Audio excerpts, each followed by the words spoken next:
April 28, 2016న కేరళలోని ఎర్నాకులంలోని ఒట్టోలెప్పడిలో 30 ఏళ్ల లా విద్యార్థిని జిష ఘోరంగా హత్యకు గురైంది. ఆ రోజు కూలి పని కోసం వెళ్లి ఆమె తల్లి రాత్రి 8:30కు వచ్చింది. బయట బాత్రూంలో కాళ్లు కడుక్కొని ఇంట్లోకి వెళ్లి చూసే సమయానికి గదిలో రక్తపు మడుగులో పడి ఉన్న కూతురును చూసి బోరున విలపించింది. జిషాను చంపారని కేకలు వేయడంతో దగ్గరలోని బంధువులు వచ్చారు. గదిలో జిషాను చూసి భయకంపితులయ్యారు. రొమ్ములను 2 భాగాలు చేశారు. ప్రైవేట్ భాగాలను సైతం కత్తితో చీల్చినట్టు ఉంది. ఆ భయంకర దృశ్యాన్ని చూసి పోలీసులకు ఫిర్యాదు చేశారు. క్రైమ్ సీన్ చూసి పోలీసులు సైతం చలించిపోయారు. ఉన్నతాధికారులు సైతం పరుగున వచ్చి జిషాను చూసి ఆవేదన వ్యక్తం చేశారు. ఇలాంటి హత్యను తమ జీవితంలో చూడలేదని పోలీసులు సైతం మీడియాకు చెప్పారు. అయితే విచారణ ఎక్కడి నుంచి మొదలు పెట్టాలో పోలీసులకు అర్థం కాలేదు. ఎందుకంటే జిషా తన తల్లితో చిన్న గదిలో ఉండి చదువుకుంటోంది. మరో ఏడాదిలో లా పూర్తవుతుంది. తన తల్లిని బాగా చూసుకోవాలనుకుంది. జిషా తండ్రి భార్య పిల్లలను వదిలేసి వెళ్ళిపోయాడు. తండ్రితో వారికి సంబంధం లేదు. పైగా జిషా తల్లికి మతిమరుపుంది. ఏ ప్రశ్న అడిగినా జిషా తల్లి సరిగ్గా సమాధానం చెప్పడం లేదు. ఇక పోస్ట్మార్టం రిపోర్టు చదివి విచారణ అధికారులకు మతి పోయింది. మొదట మెడను కోయడం కారణంగా ప్రాణం పోయింది. ఆ తర్వాత విచక్షణారహితంగా పొడిచి చంపారు. చనిపోయిన తర్వాత రొమ్ము భాగాలను కోశారు. ప్రైవేట్ భాగాలను సైతం షార్ప్ ఎడ్జ్ ఉన్న కత్తితో కోయబడి ఉన్నాయి. శరీరంపై 30 ఘాట్లు ఉన్నాయి. అత్యంత పదునైన కత్తితో గొంతు కోసినట్లు పోస్ట్మార్టం రిపోర్ట్లో తేలింది. అయితే ఆమె బాడీలో ఆల్కహాల్ ఆనవాళ్లు ఉన్నాయని తేలడంతో పోలీసులు మరింత ఆశ్చర్యపోయారు. చుట్టుపక్కల వారిని విచారించినా ఫలితం లేకుండా పోయింది. అయితే మొత్తం విచారణ చేసిన తర్వాత అత్యాచారానికి ప్రయత్నించడంతో జిషా ఎదురు తిరిగి పోరాడింది. ఆ కోపంలో చంపి ఉంటారని ఒక అంచనాకు వచ్చారు పోలీసులు. ఎందుకంటే అత్యాచారం జరిగినట్లు పోస్ట్మార్టంలో లేదు. కానీ ఎవరిని పట్టుకోవాలనే దానిపై పోలీసులకు అస్సలు అంతే చెక్కలేదు. ఆమె కాల్ డేటాలో అనుమానితులు ఎవ్వరూ లేరు. చీకట్లో తాము ఎవరిని చూడలేదని చుట్టూ ఉన్నవాళ్లు చెప్పారు. కనీసం సీసీ కెమెరాలు కూడా లేవు. దీంతో ఎంక్వైరీకి బ్రేక్ పడింది. 10 రోజులైనా పోలీసులు ఏం చేయలేకపోయారు. పైగా కేరళలో 2016లో అసెంబ్లీ ఎన్నికలు వేడెక్కాయి. లా విద్యార్థినిని ఆమె ఇంట్లోనే అత్యాచారం చేయబోయి హత్య చేస్తే ఇంతవరకు పోలీసులు పట్టుకోలేదని ప్రతిపక్షాలు దుమ్మెత్తిపోస్తున్నాయి. జిషాకు న్యాయం చేయాలని సోషల్ మీడియాలో జస్టిస్ ఫర్ జిషా హ్యాష్ట్యాగ్ వారం రోజుల పాటు ట్రెండింగ్లో నిలిచింది. దీంతో జిషా తల్లికి న్యాయం చేస్తామని ప్రభుత్వం ప్రకటించింది. 10 లక్షల ఆర్థిక సాయం కూడా చేసింది. కానీ డబ్బు కాదు, ముందు నిందితుడిని పట్టుకోవాలని జనం గగ్గోలు పెట్టారు. దీంతో ఎవరికైనా తెలిస్తే సమాచారం ఇవ్వాలని, వారిని తగిన విధంగా గౌరవిస్తామని పోలీసులు మీడియా ముఖంగా కోరారు. దాదాపు 10 రోజుల తర్వాత ఓ మంచి మనిషి స్లిప్పర్లు వేసుకొని మాసిన బట్టలతో ఎర్నాకులంలోని పోలీస్ స్టేషన్కు ఉదయాన్నే వచ్చాడు. అతని పేరు పోలీసులు లీక్ చేయలేదు. కానీ తాను అస్సాం నుంచి బ్రతకడానికి ఎర్నాకులం వచ్చాను, ఇక్కడి వాళ్ళు చాలా మంచివారు, కానీ ఒక ఆడపిల్లను మాంసం కోసం మేకను కోసినట్లు కోశాడని తెలిసి తట్టుకోలేకపోయాను. ఇన్నాళ్ళు మనసులోనే దాచుకున్నాను. కానీ అతని పేరు చెప్పాలంటే నాకు భయంగా ఉంది.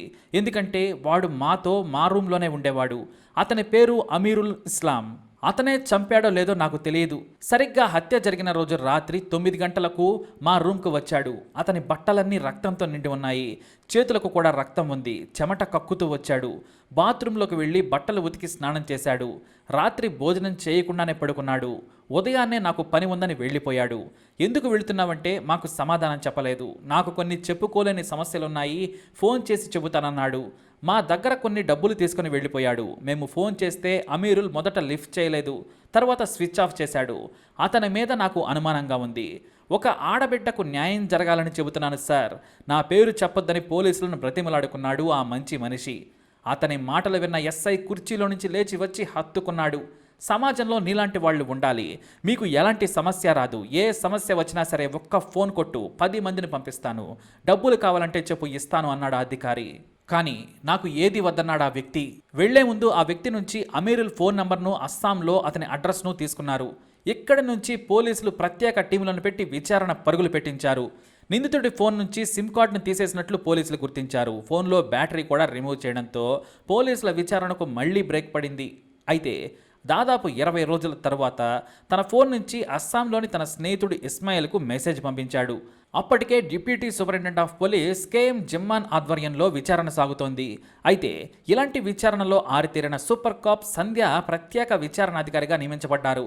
ఇక ఆ మెసేజ్ ఆధారంగా నిందితులు అమీరుల్ తమిళనాడులోని కాంజీపురంలో ఉన్నట్లు సెల్ సిగ్నల్ ద్వారా తేలింది. వెంటనే 10 టీములు వెళ్లారు. ట్రైన్లో కొంతమంది, విమానంలో కొంతమంది తమిళనాడుకు చేరుకున్నారు. అప్పటికే అతని లొకేషన్ ఆధారంగా నిఘా వేసి ఉంచాలని కాంజీపురం పోలీసులకు సమాచారం కూడా ఇచ్చేశారు. అయితే జూన్ 14, 2016న కాంచీపురంలోని ఒక లాడ్జ్లో నిందితుడు అమీరుల్ ఉన్నట్లు సిగ్నల్ చూపించింది.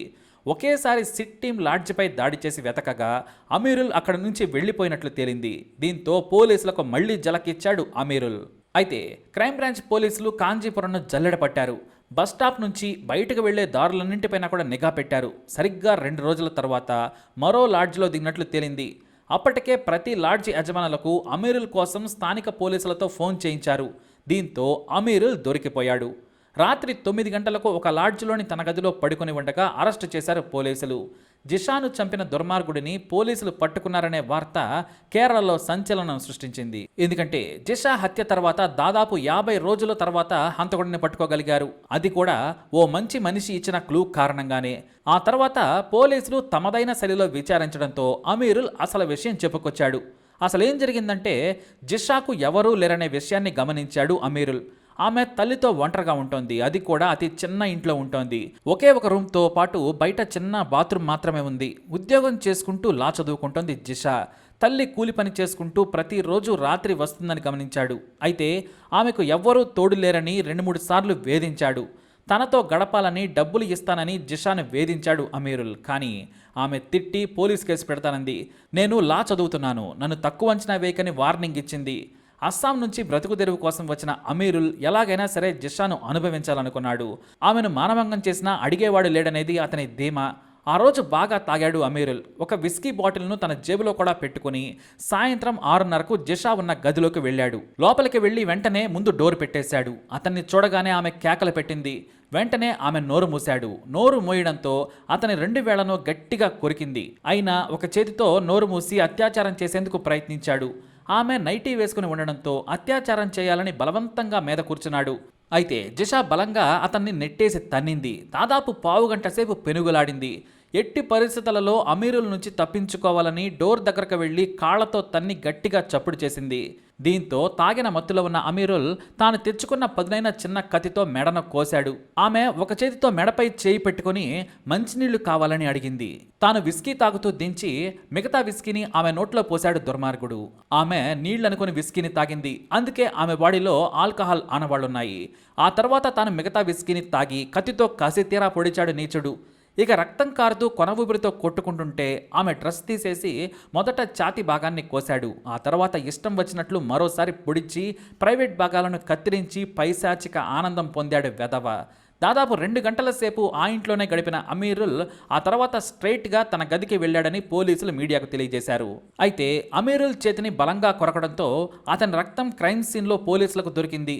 ఆమె చున్నీతో చేతికి ఉన్న రక్తాన్ని తుడుచుకున్నాడు. ఆ తర్వాత వెళ్లే ముందు కూడా డోర్కు అతని బ్లడ్ డోర్ నాబ్కు అంటుకుంది. అతని బ్లడ్ గ్రూప్ ఏ పాజిటివ్ అని తేలింది. ఇక రూమ్లో పలు చోట్ల ఉమ్మేశాడు అమీరుల్. వాటిని కూడా సైంటిఫిక్ ఎవిడెన్స్గా సేకరించారు. ఆ తర్వాత సెప్టెంబర్ 17న ఎర్నాకుళం సెషన్ కోర్టులో ఛార్జ్షీట్ దాఖలు చేశారు. మే 13, 2017 నుంచి వాదనలు మొదలయ్యాయి. హత్య చేసినప్పుడు ఎలా ఉన్నాడో, కోర్టుకు వచ్చినప్పుడు ఎలా ఉన్నాడో ఒక్కసారి మీరే చూడండి. కోర్టుకు వచ్చే ముందు కమ్మగా బ్యూటీ పార్లర్కి వెళ్ళి ఫేషియల్ చేయించుకొచ్చినట్టున్నాడు. మరి హత్య చేసిన వాడిని లోపలేసి ఓర పందిని మేపినట్టు మేపితే ఇలాగే తయారవుతారు. ఇక వాదోపవాదాలు విన్నాక సుదీర్ఘ విచారణ అనంతరం డిసెంబర్ 12, 2017న ప్రిన్సిపల్ అండ్ సెషన్స్ కోర్టు నిందితుడు అమీర్ ఇస్లాం కాఠిన్యాన్ని కోర్టు గుర్తు చేసింది. మనుషులు అనేవాళ్ళు ఇలా ఉంటారా? మృగాలు కూడా ఇలా ప్రవర్తించవు. తాను ఒక మహిళకై పుట్టినన్న సంగతి మరిచిపోయి దారుణంగా అత్యాచారం చేయబోయాడు అమీరుల్. ఆమె ప్రతిఘటించినందుకు పగతో కసిగా గొంతు కోసి చంపాడు. తనను అత్యాచారం చేయనివ్వలేదనే కోపంతో కసితీర ఆమెను పొడిచి శరీర భాగాలను ముక్కలుగా కోశాడు.